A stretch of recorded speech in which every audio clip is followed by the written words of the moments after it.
Hello, class. Let us talk about the concept of charity in Islam.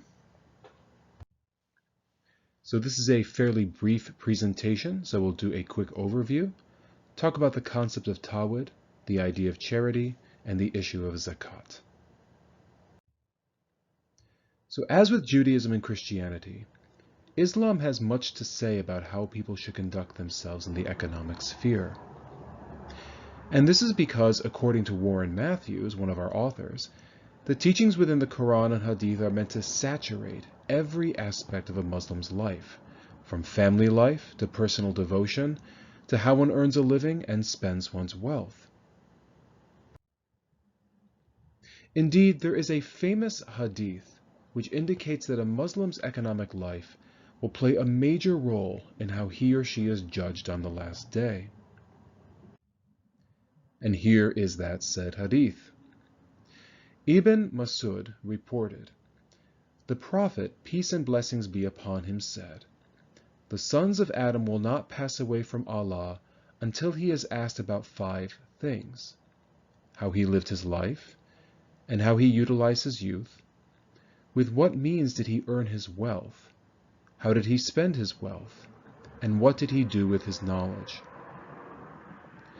So in other words, how one earns their wealth and spends their life is actually regarded as some kind of criteria as to how they will be judged in the final days.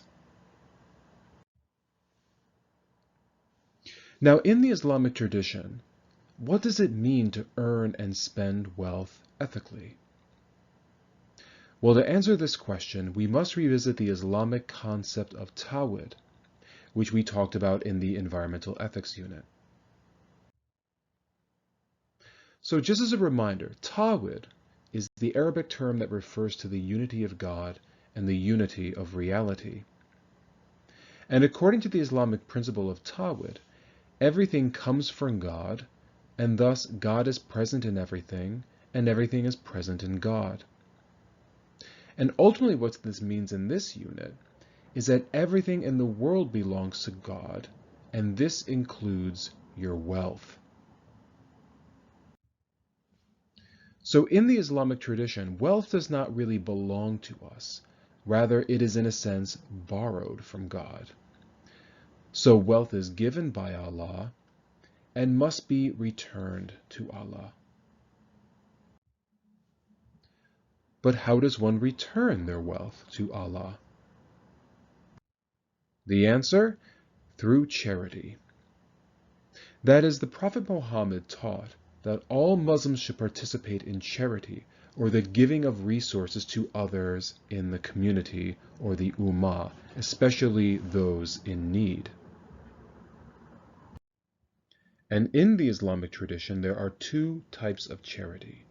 Zakat, which is obligatory giving, so giving that you have to do, you have a duty to give. And sadaqah, or non-obligatory or voluntary giving. Now, in reading Islamic sacred texts, it is sometimes difficult to distinguish between zakat and sadaqah because they are often used interchangeably.